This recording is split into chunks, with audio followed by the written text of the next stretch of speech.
I'm here with Sean Goodison, game designer and graphic designer for Sorcery Contested Realm.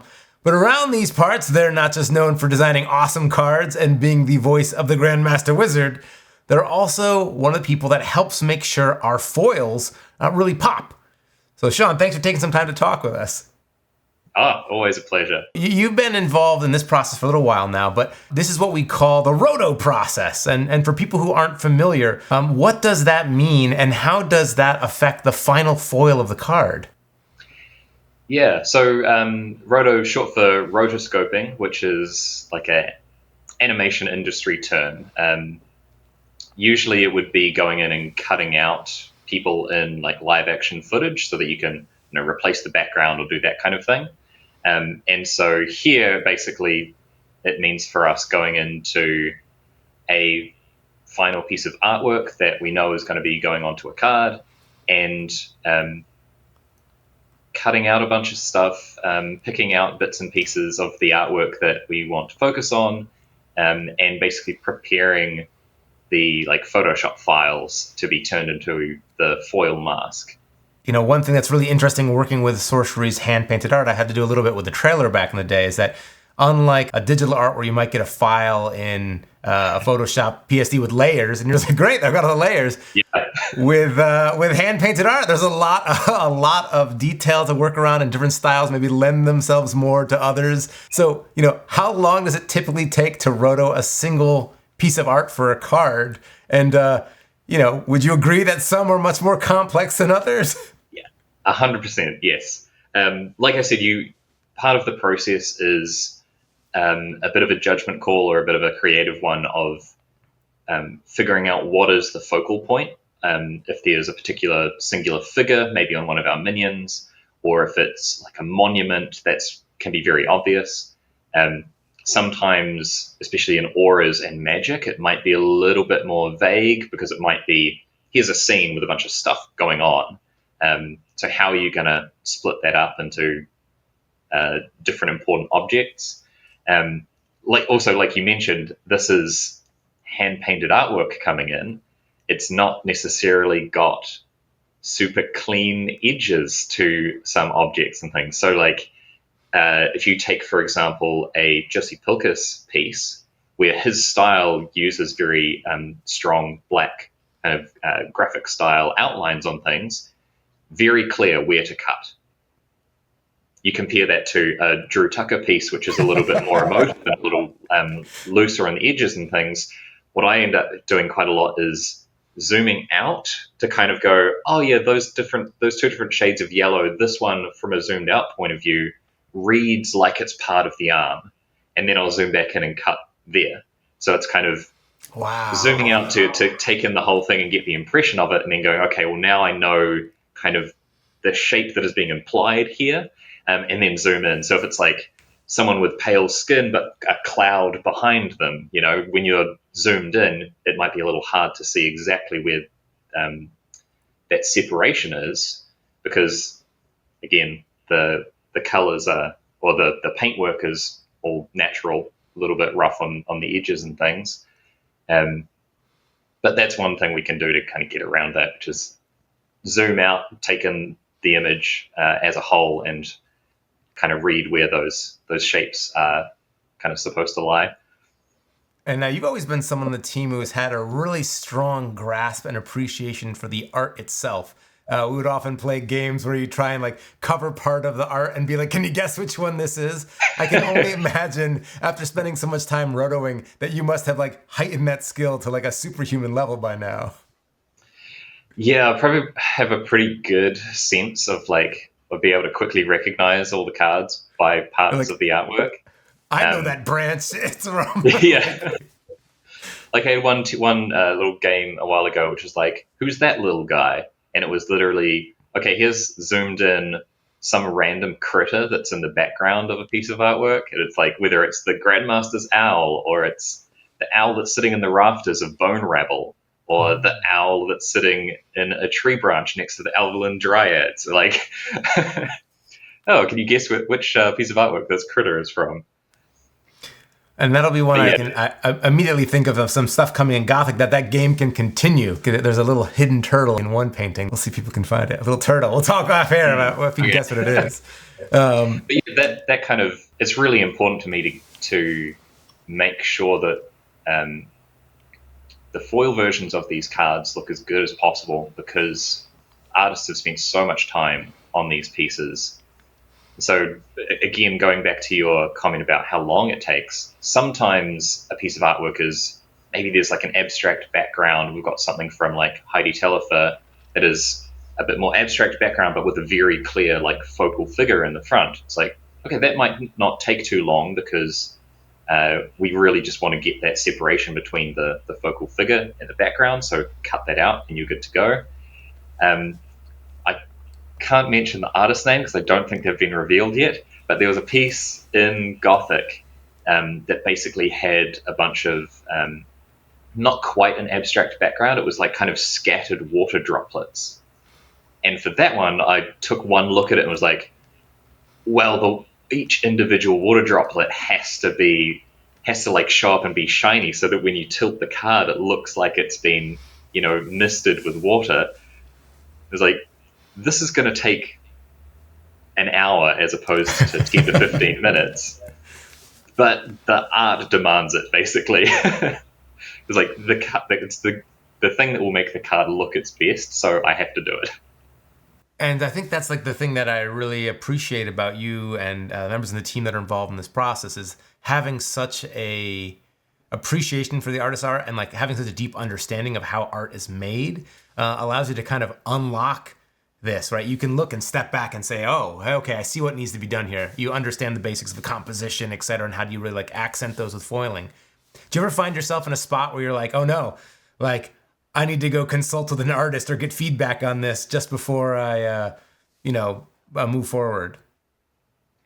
I'm definitely going through a bit of that process, a bit more with Eric, actually, especially as we get into the masking side, which is like the second stage of making these, the foil mask.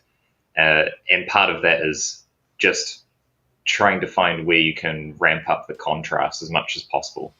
Because we can get into the process a little bit, maybe of how it actually works, how it physically gets printed.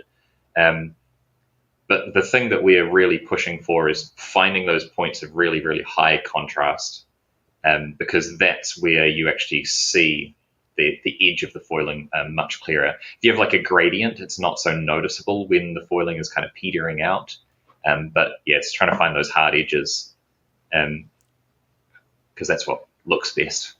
Well, actually, let's segue from there into kind of the more technical component then. So let's talk about like the print process, maybe step by step.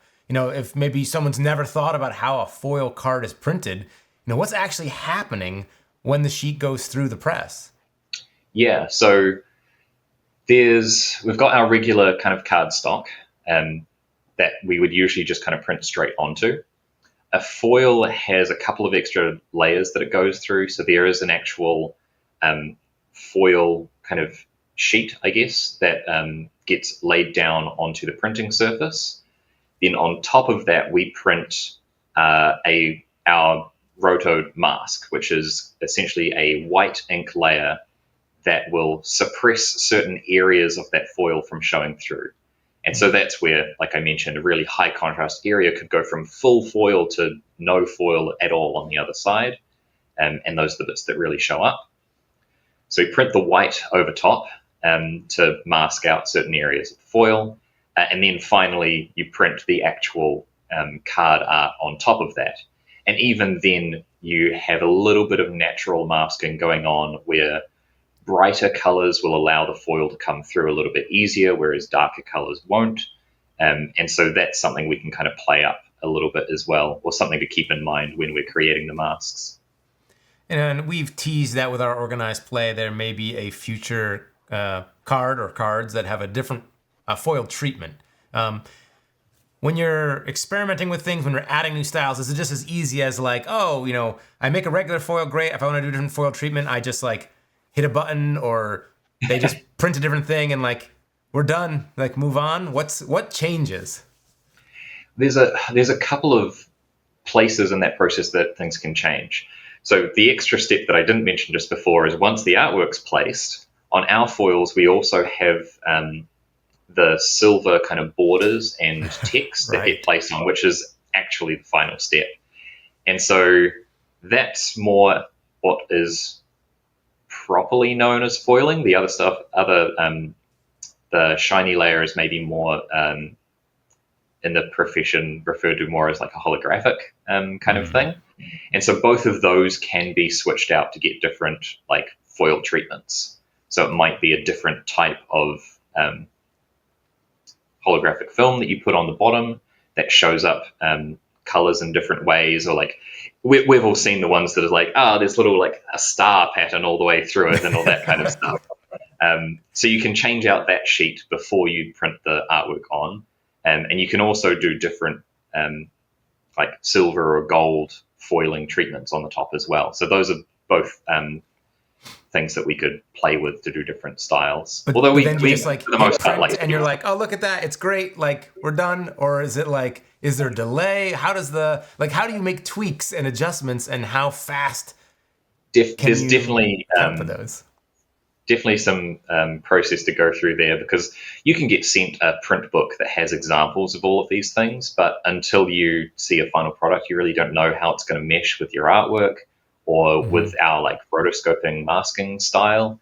And so we will pick out a couple of options with the printer and basically say, yeah, here's a single test card, and do these 4 different matches of different treatments, and then send us, a couple versions of each one, and so we can kind of assess them and decide which one looks the best.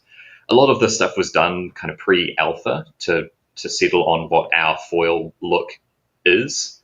But I know that there were 1 or 2 other styles that I think in those early days Eric kind of earmarked as being like, oh, we could come back to this. I also like this one, but maybe not for everything. It's pretty awesome. Yeah. So there's a couple of those other styles I think that are in the back pocket. But yeah, like you said, they always require a few kind of print proofs and things to be sent over and just make sure everything's working. Well, and so as we've been talking, we've been able to show off a little bit of this rotoing going on here. Can you tell me a little bit about this artwork with these giant mirrors that's being rotoscoped?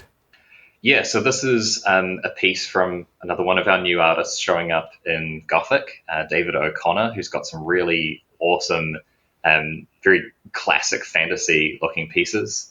And this one in particular, Displace, was... I kind of picked this one specifically to do this video with, because as soon as I looked at it, I was like, okay, well, I know what I need to do on this one. As you'll see in the masking portion of the time-lapse, those very hard contrast, like full bright white and full dark black areas are kind of the really important ones. And as soon as I saw the artwork, I was like, okay, well, there are 3 massive mirrors in the artwork.